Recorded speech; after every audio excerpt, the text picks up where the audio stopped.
Ayan ang ating lulutuin. Yan ang ating ulam for today. Ayan, manok. Yan yung atay na manok.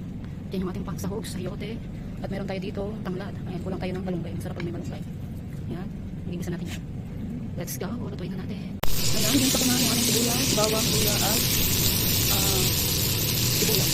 Nilagay ko dito yung baba ng manok para naman magsitas. Ilagay natin yung ating iba pang manok. Ibig sabihin ay ilan din natin. Kung bilang ilagay ko yung laman ng manok.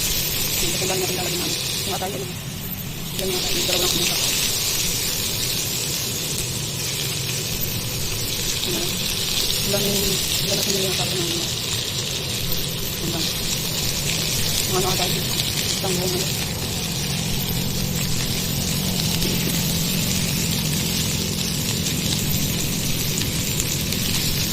Then, ilagay natin. Ilagay natin yung atay ko yung dami na ito eh. Sa kung bilang nilagay kong laman. Nakakapilinan mo. Nilagay ko. Dalawang sakta sa ganito lang.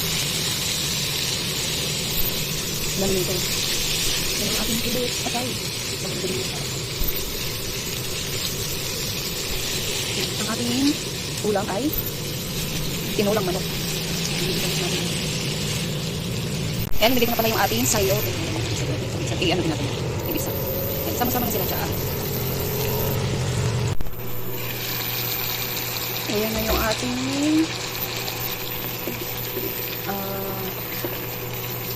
tinolang. Ibisa na siya. Nalagyan na natin ng sabaw.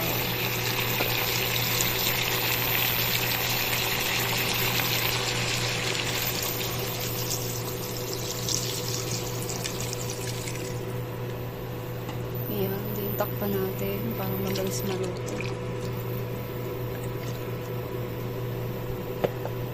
Lagay na natin itong tanglad para mabango siya. Para yung lasa, ay yung aroma, yung lasa ng tanglad. Nalagyan na ano ba. Sumama na. Ito, naiwanan pa yung isang ano. Okay, takpan na natin. Lagyan natin yung ating dahon ng sili. Yan yung aking tanim na sili. Kinuha ko yung dahon. Wala tayong ano malunggay. Sarap na. Takpan natin. Ayan, tingnan natin. Ayan. Luto na ang ating tinolang manok. So,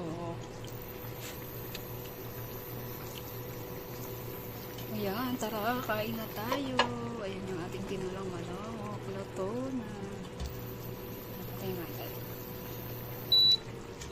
Okay. Thank you for watching.